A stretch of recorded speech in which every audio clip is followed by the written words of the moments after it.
Institute of Engineering and Technology.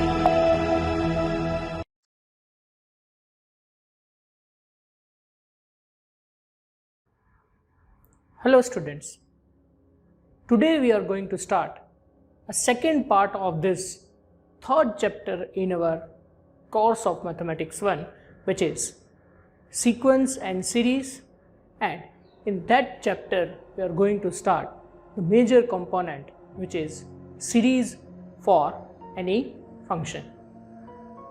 In that we'll see how to define infinite series, what do we mean by convergence and divergence of series, how to combine two different series, and we'll go through a first basic test for convergence. The main role of infinite series is very crucial in any engineering. In particular, if you want to find any function's approximated value, you need to go for its expansion. It will help you to approximate function with any desired tolerance level. For example, if I ask you to find what is value of, say, sine pi by 7, you may find value of sin x, and then later on you can convert that sin x in form of series expansion, and then you can replace x with pi by 7. This is how the series expansion is pretty much helpful. But before going into the series expansion of the function, we need to understand series first of all, in particular infinite series.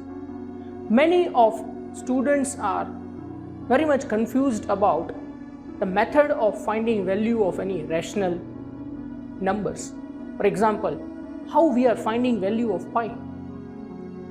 The question is not how we are finding value of pi, but how we are converting value of pi in infinite series, and then later on by adding this infinitely many terms into our calculation, will refine the value of pi.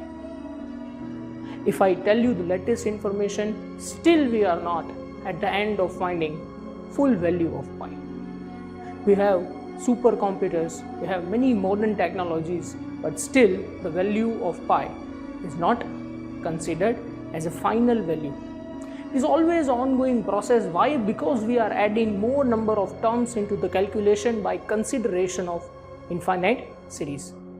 So today's talk is particularly on this part of mathematics, which is series expansion, or what do we mean by infinite series.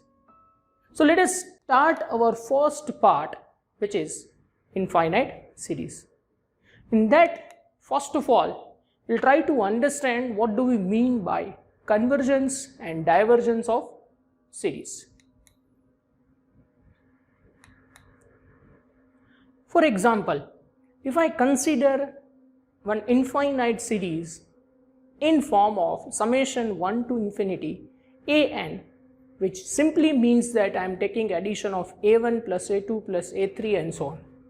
Now let me recall at this particular point, these numbers a1, a2, a3, a4 and so on, they are nothing but numbers coming from a sequence, which was our previous discussion. So numbers from sequence in addition is known as series. So infinite sequence will now convert into infinite series. So this is our main notation for series. Now as my index n is running from 1 to infinity, it contains infinitely many terms, so it is known as infinite series. Now to consider this particular phenomena, infinite series, at a time I am considering first n terms by taking its partial sum denoted by Sn. This partial sum is nothing but Sn equal to a1, a2, a3 up to an. So it simply gives you addition of first n terms into this infinite series.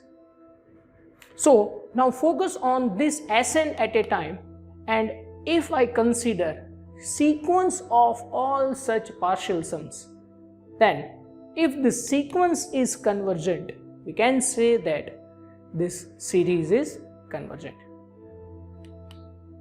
So the sequence of partial sum Sn is convergent gives you that given series is convergent. In a simple way, we are finding addition of n numbers and then we are verifying the fact that whether we can extend the idea of addition of this n numbers up to infinity or not. The simple and the easiest meaning of convergence is whether we can find addition of all given terms into the series or not. And if your answer is in yes, we can find the answer of this addition, the series is convergent. But if you cannot find the answer of this addition, your answer will be no for the convergence, which is known as divergent. So now if you know how to find the convergence, the next immediate question will be what is the addition of all these numbers. So that addition is always a real number and it is denoted by capital S. So this is how we are discussing convergence. So convergence means convergent sequence of partial sums of given infinite series. Now let us come to the second part, which is divergent. So the given series is divergent if the sequence of partial sum Sn is divergent. Now we already discussed how to check whether given sequence is convergent or divergent. But in this chapter, we'll see the another tone of the convergence and divergence using our frame of reference as series in place of sequence. So the main part or the main picture which we need to understand is given over here. This picture will help you a lot throughout this chapter to understand the notion of convergence. What do we mean by convergence? If you look carefully here in two-dimensional xy plane, I considered our regular x-axis as index number n and I considered regular y-axis as our input value from the series, which is an. Now, if my numbers are reducing term by term as I increase the value of n, the corresponding value of this height is denoted on y-axis. You can see clearly here the initial value is 10, then it is 5, then it is 2.5 and so on. It is going on and on and on by reducing its value. So if this is happening, we can say that our series is convergent.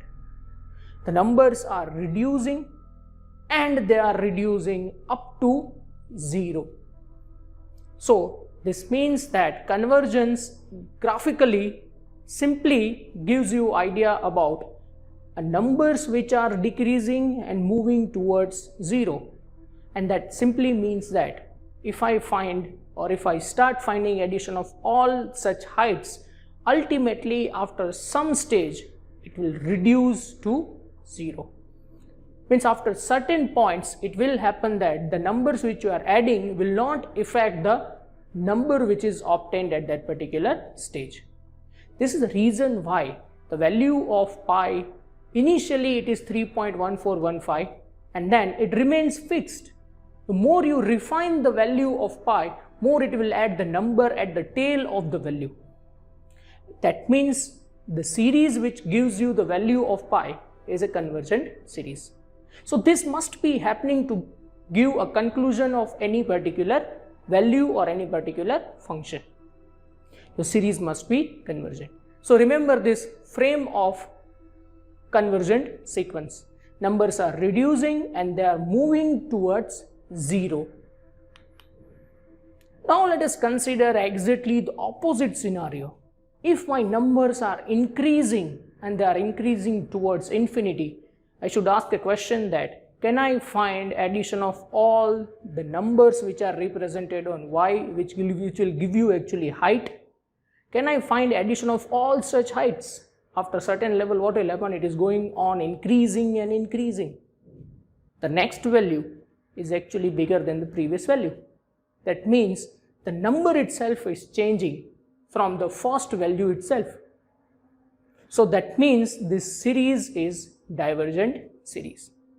So this graphical way will always help you to understand whether your series is convergent or not. Now let me make this thing clear about this. if this is happening for a certain numbers or some finite numbers n, we cannot conclude anything. This must be happening for all possible values of n. Your series must be decreasing and it must be reaching 0 for all infinitely many numbers. It may happen that in a certain finite amount of values, your value of an is decreasing and then suddenly it will start increasing. So from that small portion, you cannot conclude that your series is convergent. You need to go for the bigger scale or the bigger canvas to consider convergence and divergence. This illustration will help you to develop that overall visualization of convergence and divergence. Now let us come to the second and the major part of this. This is again very much useful to combine two different series. How we can add two series, how we can subtract two series, how we can multiply a series by a scalar number. What will be the effect of convergence and divergence on addition and subtraction of series? So let us consider our first part. And the first part is, suppose I consider two convergent series, summation an and summation bn, represented by capital A and capital B respectively, which simply means that our first series summation an is convergent and it is with some capital A. Similarly, summation bn is with some capital B.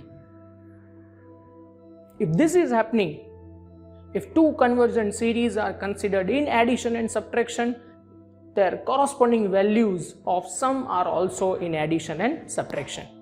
So that means if I take addition or subtraction of summation an with bn, my value of capital A and capital B will also be in addition and subtraction. The second major part of this is you can scale your numbers. Means if your series is convergent, you can always multiply it by some scalar which is obviously non-zero. If this will help you to scale your numbers in that series, it may happen that you are considering that XY graph where y is in terms of thousands, but if you want to verify it, you can convert that 1000 into our regular units. So scaling will not affect your overall nature of the series. Let us consider this thing. See, this graphics will also help you to understand why addition of two convergent series is convergent. I have considered two series, an and bn. An is represented by blue bars, bn is represented by red bars. Now look carefully, my condition for convergence is satisfied. That means they are decreasing and they are reaching our point 0. There are many other conditions also to check whether given series is convergent graphically or not, but right now you need to understand only this. So if I take two convergent series and if I plot it side by side, you can see clearly ultimately it will generate a new series which is again convergent series as it is obeying our rules of convergence graphically. This is graphical proof for addition or subtraction of two convergent series is also convergent. Similarly, you can understand by scaling the series what it will give you. It will just reduce the height of the bar at a time, but ultimately its nature will be same. Now suppose I consider the another variety of the consideration. That means if I take one convergent series and one divergent series, then if I take addition or subtraction of these two, ultimately it will diverge. Now why this is happening, that we'll see graphically. And one more thing, if you try to scale a divergence sequence, ultimately it will remain divergence. Okay, so it is not like that you scale the series which is divergent and it will convert into convergence. A divergent series by nature will always remain divergent. So let me consider one more example. Here I am taking a blue series or the blue bar which is represented by an is convergent. So as I move on the x-axis, which is actually index axis, and value of blue bar is reducing and correspondingly value of red bar is increasing.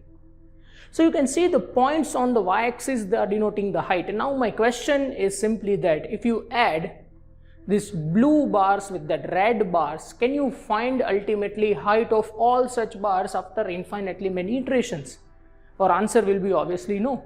The reason is my blue bar is reducing, so its value is decreasing, but at the same time my red bars are increasing. So they will tend to infinity and it will drag your whole series towards infinity. So addition or subtraction of two series in which one is convergent, one is divergent is always divergent. Now let us consider another scenario. In this I am taking two divergent series. Now it may happen surprisingly that this two divergent series may give you convergent series. Now all of you will be wondering that how is it possible that two individually series which are approaching to infinity will give answer which is finite. So here I am taking one particular case. If I take one series which is given by 1 plus 1 plus 1 and so on. See here I am not considering a series which is increasing and reaching infinity eventually. I am taking a series in which all bars are with constant height 1. So ultimately whenever you will try to add all such bars, it will give you answer infinity. Similarly, I am taking another series which is given by -1 plus -1 and -1. So all bars are with height -1, so actually they are below x-axis. And then whenever you will try to add all such numbers, after infinity you will get minus infinity. But now what will happen if I take addition of these two? It will give me answer 0. Here I am allowing myself to rearrange the numbers. I am clubbing two values at a time, and a1 with b1, a2 with b2, an with bn and so on. So it will give you 1 minus 1 which is 0, again 1 minus 1 which is 0, so finally it will converge to 0. So this is what is happening in this case.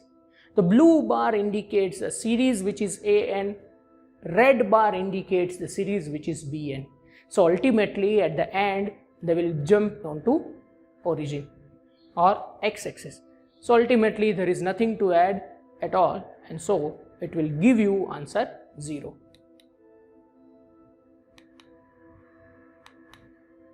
So now we need to understand this phenomena also, whether we can add or subtract or we can delete some finitely many numbers of terms from convergent or divergent series or not. If we add or delete finitely many terms from convergent or divergent series, it will not affect its nature, means its nature will remain as it is. Yes, for sure in case of the convergent series, you can say by removing those finitely many numbers, it will change the final answer of addition. But ultimately, the nature will be same. So by considering this, now let us go for the next part, which is re-indexing of the series. This is also very important aspect of series, that whether we can re-index the series or not. So as long as we preserve the order of its terms, we can re-index any series without altering its convergence. So the main theme of this part is, as long as we preserve the order of its terms, that means you cannot change series from its order like a1 plus a2 plus a3 plus a4, it must remain same. You are just rearranging the index which is in the summation sign. If that is happening, it is all good. You can always go for the re-indexing. So now the question is, how we can use re-indexing, in which different manners we can use re-indexing. Suppose I want to rise my value of index n by h unit. In that case, we need to replace everywhere n with n minus h, and that will rise your index n to h units. This is how it will happen. See, my series is starting from n equal to 1 to infinity to n, but now I am replacing everywhere n with n minus h.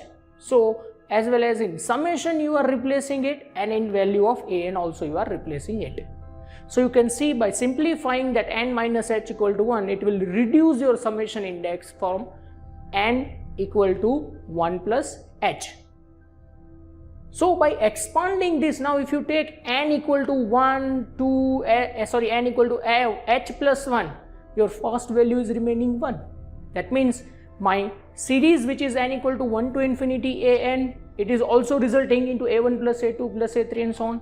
But if I consider it with the re-indexing, n equal to 1 plus h and n minus h, then also it will remain same. So that means my order of terms are preserved, but now I higher the value of n with h units. So remember this thing, how to higher the value of index. Similarly, you can lower the index by h units. Simply I have to go for n plus h everywhere. So the same idea will be replaced by n plus h. So this too will help you to higher the index and lower the index by h units. Now coming to the last part of the discussion, that is, what is infinite series for nth term derivative or nth term divergence test. If your series is divergent, then what will happen to a infinity? That is the discussion in this test. So if I consider a series summation n equal to 1 to infinity a n, then it is divergent if limit n tends to infinity a n fails to exist or it is a non-zero number. Sometimes it may happen that your n tends to infinity a n will fail to exist, and sometimes it may happen that it is resulting into a non-zero number. This simply means that your series is divergent. If our series is convergent, then n tends to infinity a n is always equal to 0. This will happen always. If your series is convergent, its nth term with n tends to infinity must be 0. But the converse is not true. Means if a n for n tends to infinity is 0, that doesn't mean that your series is convergent. We'll see one example for this. Okay, so right now you understand this, that if your series is convergent, its infinite term must be equal to 0. And if your series is divergent, then its infinite term will not exist, or it is not equal to, or it is non-zero. So I hope you understand this first part of infinite series, which was convergence and divergence. What do we mean by combining two different series, and what do we mean by reindexing of series? And we also gone through our first small part, which is nth term divergence test. In next talk, we are going to discuss our first step in the infinite series, which is geometric series, P series. What do we mean by different scenarios into this two, by harmonic series, and later on we'll go for the telescoping series also. Thank you.